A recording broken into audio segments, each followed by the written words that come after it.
Estados Unidos. Años 70 e inicio de los años 80, un periodo marcado por la Guerra Fría, la crisis económica tras el shock petrolero y un aumento sostenido de la criminalidad en las ciudades. La atención pública, política y mediática estaban enfocada más en esos problemas. En este periodo, Randy Kraft fue un asesino serial activo en California entre 1972 y 1983. Durante más de una década, recogía hombres jóvenes, los drogaba para poder reducir su resistencia y luego les quitaba la vida. En muchos casos mediante asfixia o estrangulamiento, abandonando sus cuerpos en distintas carreteras. Algunas de sus víctimas nunca fueron identificadas y muchos casos quedaron separados como si no tuvieran relación. Se movía entre ciudades y elegía a sus víctimas en espacios donde podía acercarse sin levantar sospechas, y desaparecía sin dejar rastro inmediato. Mientras todo esto ocurría, llevaba una vida normal, sin ser visto como una amenaza directa, pero fue detenido en 1983 por una parada de tráfico, no por una investigación que lograra seguirle el rastro. Contar lo que hizo es relativamente sencillo, y es lo que acabo de hacer. Pero aquí no vamos a contar solamente su historia. Vamos a entender qué había en ese contexto que hizo posible que ocurriera. Así que empecemos. Randy Kraft elegía hombres jóvenes, no por casualidad, sino porque era el único grupo al que podía acercarse con naturalidad sin romper la escena desde el primer minuto. Él era homosexual y en California en los años 70, esa realidad no se vivía con libertad en todos los espacios. Muchos hombres homosexuales no podían mostrarse igual en el trabajo, en la familia o en la calle, porque exponerse podía significar rechazo, pérdida de empleo, hostigamiento o problemas con la policía. Por eso existían entornos específicos, bares, zonas nocturnas, lugares de encuentro, donde hombres se buscaban entre sí, pero bajo reglas de discreción. No eran espacios totalmente abiertos, ni transparentes. Eran espacios donde mucha gente entraba precisamente para no ser vista del todo. Ahí las interacciones podían ser rápidas y opacas. Nombres incompletos, historias dudosas, poca información personal, salidas improvisadas y a veces ninguna forma clara de reconstruir quién había estado con quién. Esa lógica de bajo perfil también aparece en la historia de los bares gays de California, marcadas por la necesidad de proteger identidades y evitar exposición. Y eso, para un asesino serial, es oro. Un asesino serial necesita dos cosas para durar: poder acercarse sin activar alarma y poder desaparecer después sin dejar una cadena clara de reconstrucción. Kraft no tenía que inventar un mundo clandestino. La presión social ya había creado uno. No tenía que volverse invisible a la gente. El contexto ya empujaba a muchos a vivir parcialmente invisibles. Y para alguien que quería quitar una vida sin ser atrapado, eso era una ventaja enorme. Porque si todos protegían su identidad, entonces él también podía moverse protegido por esa misma niebla social. Podía hablar con alguien, generar confianza en minutos y salir acompañado. Desde fuera, no parecía una escena extraña, parecía exactamente lo que ese lugar permitía todos los días. Y cuando ambos salían, empezaba el verdadero vacío. Muchas veces no quedaba un nombre completo, una dirección comprobable, un amigo que supiera con certeza con quién se había ido esa persona, ni un registro capaz de reconstruir el último contacto. Para un depredador, eso no es un detalle, es una cobertura. Pero Kraft no elegía cualquiera dentro de ese entorno. Elegía hombres jóvenes, que además estuvieran solos, sin acompañantes, sin alguien que pudiera decir: salió con tal persona, subió a tal carro, se fue a tal sitio. Y eso vuelve a ser clave para un asesino serial, porque si nadie puede fijar el último punto de contacto, el crimen ya arranca con ventaja. También elegía personas en tránsito, hombres caminando, moviéndose entre ciudades, haciendo autostop o con rutinas poco estables. Al momento de su arresto, Kraft incluso dijo que su pasajero era un hitchhiker en autopista. El fallo también resume que la mayoría de los cuerpos aparecían en o cerca de carreteras. ¿Por qué esto sería tan útil? Porque una persona en tránsito desaparece peor para el sistema. Si no volvía esa noche, no siempre había una reacción inmediata. y si aparecía lejos, en otro condado o cerca de una autopista, el caso ya nacía separado del lugar donde había sido visto por última vez. Justamente en el caso Kraft, los cuerpos fueron hallados en múltiples puntos y bajo múltiples jurisdicciones. Entonces, la selección no era aleatoria. Kraft estaba filtrando condiciones, hombres a los que podía acercarse con naturalidad, dentro de un entorno que normalizaba la discreción, y que además pudieran desaparecer sin activar una búsqueda rápida y bien conectada. No buscaba solamente víctimas, buscaba víctimas que el contexto ayudara a borrar. Y ahí está la parte incómoda. La sociedad no quería ver con claridad a esos hombres, quería que siguieran moviéndose en los márgenes, sin hacer demasiado ruido, y justamente en esos márgenes fue donde Kraft encontró acceso, cobertura y tiempo. Así que no seleccionaba personas al azar, seleccionaba el punto exacto donde la discriminación, la clandestinidad y la falta de trazabilidad se convertía en ventaja criminal. Pero el momento clave no era el ataque, era el momento en que la víctima aceptaba moverse con él y entraba al vehículo.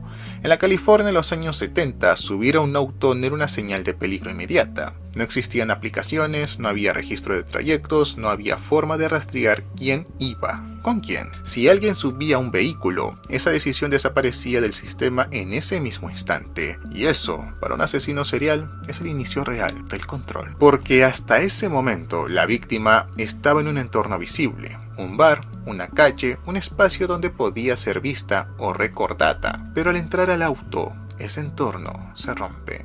Y en esa época, el vehículo era uno de los pocos espacios completamente fuera de supervisión. No había cámaras en calles ni carreteras, no había lectores de placas, no había registros automáticos de movimiento. Podías recorrer kilómetros sin dejar evidencia de que estuviste ahí, y eso convertía el vehículo en algo más que transporte. Lo convertía en un espacio de aislamiento total. Kraft no necesitaba llevar a la víctima a un lugar específico desde el inicio. Muchas veces el control empezaba dentro del mismo auto, un espacio cerrado, en movimiento, sin testigos y sin posibilidad de intervención externa. Para un asesino serial, eso elimina el mayor riesgo, ser interrumpido. Desde ahí, el siguiente paso era alejarse del punto de contacto.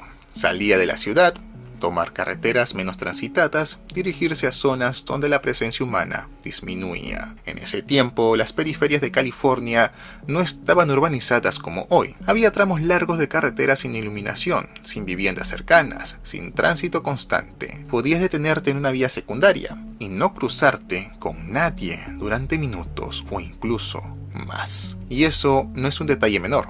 Eso es exactamente lo que un asesino serial necesita. Un lugar donde el tiempo no esté limitado por la presencia de otros. Zonas rurales, caminos laterales, áreas abiertas sin desarrollo. No eran escondites elaborados, eran lugares donde el sistema simplemente no llegaba. Y eso le daba algo clave: tiempo. Tiempo para controlar a la víctima, tiempo para reducir su resistencia y tiempo para asegurarse de que no habría interrupciones. En ese mismo contexto, los entornos nocturnos donde iniciaba el contacto ya normalizaban el consumo de alcohol y en algunos casos de sustancias. No había controles efectivos ni trazabilidad sobre lo que una persona consumía en ese momento. Y eso, para un asesino serial, es una ventaja directa, porque permite reducir la resistencia sin generar una escena visible de violencia. En varios casos, ese control incluía el uso de sustancias, lo que aceleraba la pérdida de capacidad de reacciones de la víctima sin alterar a terceros.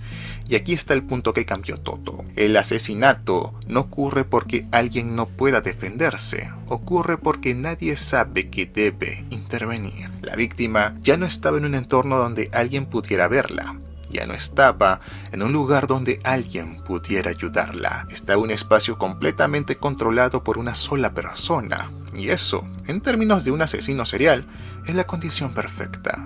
Porque cuando el entorno desaparece, la posibilidad de detener el crimen desaparece con él. Y el momento final no es el inicio del crimen, es la consecuencia de todo lo anterior funcionando correctamente. Después de la muerte, el siguiente paso no era ocultar el crimen, era dejarlo en un sistema que no podía entenderlo. Kraft no enterraba cuerpos ni los mantenía ocultos de forma permanente, los abandonaba, pero no en cualquier lugar. En la California de los años 70 y principios de los 80, las carreteras conectaban ciudades a través de largas extensiones sin supervisión, como mencioné anteriormente. Zonas donde podías detenerte al costado y no ser visto por nadie. Bordes de carretera, caminos secundarios, áreas rurales. Lugares donde un cuerpo podía permanecer horas o incluso días sin ser descubierto. Y eso, para un asesino, es una ventaja directa, porque el tiempo borra información. Cuando el cuerpo es encontrado tarde, el punto exacto del crimen ya no existe. No hay testigos, no hay referencia del momento, no hay forma clara de reconstruir lo ocurrido. Pero hay algo más importante. El lugar donde apareció el cuerpo no era el mismo lugar donde la víctima fue vista por última vez, y eso rompe la historia del crimen. La persona desaparece en un punto, el cuerpo aparece en otro, y en ese tiempo no existían sistemas integrados que conectaran ambas cosas. Cada condado, cada ciudad, cada departamento policial trabajaba de forma independiente. No había una base de datos unificada, no había intercambio inmediato de información. Entonces, cada cuerpo se convertía en un caso aislado, un hallazgo en carretera, un informe local, una investigación que empezaba desde cero. Y eso exactamente es lo que él necesitaba. No solo que no lo vean, sino que cuando encuentren el resultado, no puedan conectarlo con nada más. En varios casos, las víctimas ni siquiera fueron identificadas completamente, y sin necesidad, el caso pierde aún más contexto. No hay historial, no hay rutina, no hay último punto claro. Solo un cuerpo, sin historia completa.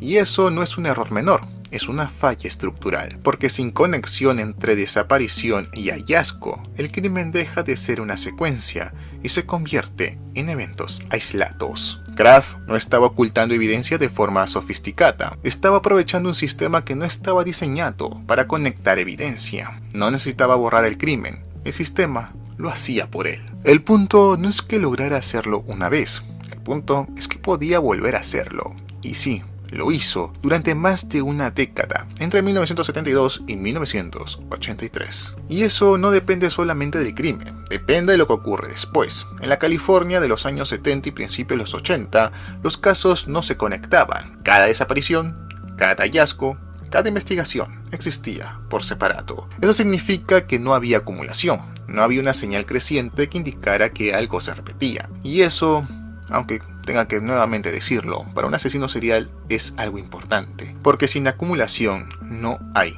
presión. Kraft podía volver a su rutina, trabajar, moverse, relacionarse como cualquier otra persona. No había un sistema que lo vinculara con múltiples casos, no había un patrón visible que lo acercara a ser sospechoso. Cada crimen no lo acercaba a ser descubierto, el sistema lo trataba como si fuera el primero, y eso cambia completamente la dinámica, porque un asesino serial normalmente cae cuando el patrón se vuelve evidente, pero aquí el patrón no existía, al menos no para quienes investigaban. Mientras las autoridades veían todos los casos de forma aislada, Kraft sí veía el conjunto. ¿Por qué? Llevaba un registro interno de sus víctimas, una lista codificada donde organizaba lo que había hecho, y eso es clave, porque mientras el sistema externo no conectaba información, él sí lo hacía. No solo recordaba, estructuraba, y eso le permitía repetir sin perder control. Pero hay algo más. Operaba dentro de un contexto donde la homosexualidad no se veía abiertamente en todos los espacios, y donde muchos hombres ocultaban su identidad, evitaban dejar datos reales y limitaban la información que compartían. No necesitaba crear anonimato. Ese mismo contexto ya obligaba a muchos a vivir con identidades incompletas, y eso, para él, era una ventaja directa. Porque si la identidad no está clara desde el inicio, tampoco lo estará después de la desaparición. Y además, la atención pública y mediática en esos años estaba centrada en otros temas: la Guerra Fría, la crisis económica de los 70, aumento general de la criminalidad urbana y el narcotráfico, el tema del petróleo, no en conectar desapariciones dispersas de hombres jóvenes en distintos condados y además homosexuales. Y eso, otra vez, es una ventaja directa, porque si la reacción es lenta o incompleta, el tiempo vuelve a jugar a favor del agresor. Entonces el ciclo se mantiene: acceso sin sospecha, control sin intervención y borrado sin conexión. Y luego, otra vez, desde el inicio. Kraft no necesitaba cambiar su forma de operar, el contexto seguía funcionando igual, y mientras el contexto no cambiara, el resultado tampoco. Hasta que en 1983 una parada de tráfico en carretera lo detiene con una víctima en el vehículo, y esa intervención directa expone el patrón que el sistema no había logrado conectar. Por eso no se trata solo de lo que hizo, se trata de que pudo hacerlo durante años, y que solamente un evento puntual logró detener algo que el contexto había permitido sostener.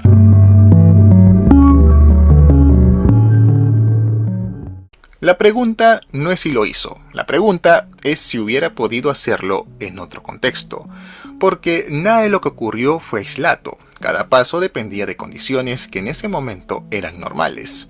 En esos años la homosexualidad no se veía abiertamente en todos los espacios, y eso hacía que muchas personas protegieran su identidad y compartieran menos información. Eso, para la mayoría, era una forma de moverse con seguridad dentro de su realidad. Pero para alguien como Kraft también significaba poder acercarse sin dejar rastro claro. Subir a un vehículo no era visto como una acción de riesgo inmediato, no existían sistemas que registraran ese tipo de movimientos. Era algo cotidiano, pero en ese contexto también implicaba desaparecer del radar en segundos. Las carreteras y zonas periféricas no estaban supervisadas como hoy, eran espacios normales de tránsito, pero al mismo tiempo eran lugares donde alguien podía detenerse sin ser visto. Los casos policiales se investigaban de forma local, era la forma en que el sistema funcionaba en ese momento, pero hacía que cada caso comenzara desde cero sin una conexión inmediata con otros. Las identificaciones no siempre eran rápidas ni completas, y la atención pública se encontraba o se concentraba en otros temas del momento. Todo eso era parte del contexto de la época. Nada de eso era extraordinario por sí mismo, pero cuando todas esas condiciones coinciden, se convierten en una oportunidad. Entonces la respuesta no es absoluta, pero sí es clara. Podía haber sucedido, pero no hubiera sido posible de la misma manera, porque lo que permitió los crímenes no fue solamente la intención, fue la forma en que ese entorno funcionaba en ese momento, y cuando ese entorno cambia, también cambia lo que es posible hacer dentro de él. Pero el contexto puede cambiar, eso es claro. Hoy existen más formas de registrar movimientos, de identificar personas y de conectar información. Pero eso no significa que todo esté resuelto, porque cada época tiene sus propias condiciones y cada sistema tiene sus propios vacíos. Antes, el anonimato venía de la falta de visibilidad. Hoy muchas veces viene el exceso de información. Entonces la pregunta no es si esto puede repetirse igual. La pregunta es otra. ¿Existen hoy contextos donde ciertas personas pasan desapercibidas? Existen entornos donde la información no se conecta como debería, pero algo peor, se está volviendo a crear un contexto donde esto ya ocurrió. No es una afirmación, es una posibilidad, porque el contexto no desaparece, solo cambia, y cuando cambia, también cambian las oportunidades. No olvides dejar tu like, suscribirte, activar la campanita y compartirlo con tus amigos. Recuerda, un mundo dividido y con quiebres es una oportunidad para muchos. Hasta luego.